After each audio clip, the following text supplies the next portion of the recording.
வணக்கம், இது உங்கள் தினக்கதிர். ஞாயிற்றுக்கிழமை மதுரையில் நடைபெற்ற காரியகர்த்தா சம்மேளனத்தில் பாஜக தொண்டர்களிடையே உரையாற்றிய மத்திய உள்துறை அமைச்சர் அமித் ஷா, தமிழகத்தில் அடுத்த அரசாங்கத்தை தேசிய ஜனநாயக கூட்டணி அமைக்கும் என்று நம்பிக்கையுடன் அறிவித்தார்.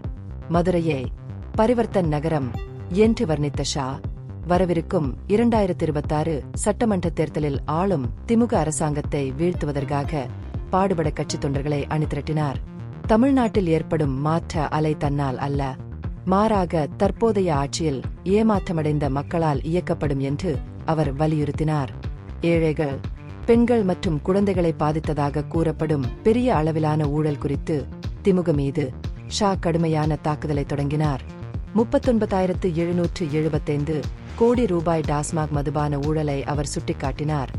அந்த தொகையுடன் மாநிலம் ஒவ்வொரு தொடக்கப் பள்ளியிலும் 2 வகுப்பறைகளை கட்டியிருக்கலாம் என்று கூறினார்.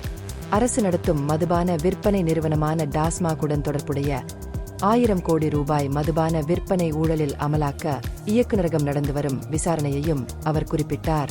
உள்துறை அமைச்சர் அதோடு நிற்கவில்லை.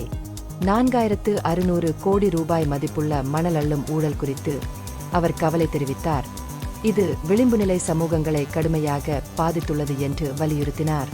மத்திய அரசின் 450 கோடி ரூபாய் ஊட்டச்சத்து கருவி திட்டத்தில் நடந்த முறைகேடுகளையும் அவர் மேற்கோள் காட்டி, அது ஒரு தனியார் ஒப்பந்ததாரரிடம் வெளிப்படைத்தன்மையற்ற முறையில் ஒப்படைக்கப்பட்டதாக கூறினார். ஷா தனது உரையில் முதல்வர் ஸ்டாலினுக்கு நேரடியாக சவால் விடுத்தார்.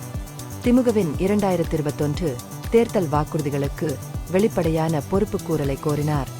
ஷாவின் கூற்றுப்படி, ஆளும் கட்சி தனது தேர்தல் அறிக்கையில் அளித்த வாக்குறுதிகளில் 60%க்கும் குறைவாகவே நிறைவேற்றியுள்ளது. கள்ளக்குறிச்சியில் நடந்த மது அருந்தியதால் 66 பேர் இறந்த சோகத்தையும் அவர் திமுகவின் ஆட்சியின் மிகப்பெரிய தோல்வி என்று மேற்கோள் காட்டினார். இந்தியா முழுவதும் ஒரு பரந்த அரசியல் மாற்றம் நடந்து வருவதாக கூறிய ஷா, ஒடிசா, ஹரியானா, டெல்லி மற்றும் மகாராஷ்டிரா போன்ற மாநிலங்களை பின்பற்றி ஆட்சி மாற்றத்தை ஏற்படுத்த தமிழ்நாடு முயற்சிக்கும் என்று கணித்தார். 2026ஆம் ஆண்டில் தமிழ்நாட்டிலும் மேற்கு வங்கத்திலும் பாஜக கூட்டணி ஆட்சியை பிடிக்கும் என்று அவர் கூறினார். உள்துறை அமைச்சரின் கருத்துக்களுக்கு கடுமையாக பதிலளித்த திமுக செய்தி தொடர்பாளர் டாக்டர் சையத் ஹபீசுல்லா, ஷாவின் லட்சியங்களை கேலி செய்து, தமிழ்நாட்டை விட அமெரிக்காவில் பாஜக ஆட்சியை கைப்பற்ற அதிக வாய்ப்பு உள்ளது என்று கூறினார்.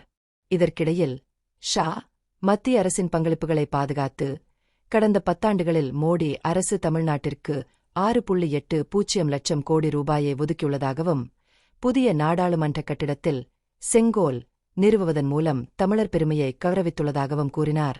இந்த பகுப்பாய்வு நுண்ணறிவுள்ளதாக கண்டால், முக்கியமான அரசியல் முன்னேற்றங்கள் குறித்த கூடுதல் புதுப்பிப்புகளுக்கு லைக் செய்யவும், ஷேர் செய்யவும், சப்ஸ்கிரைப் செய்யவும்.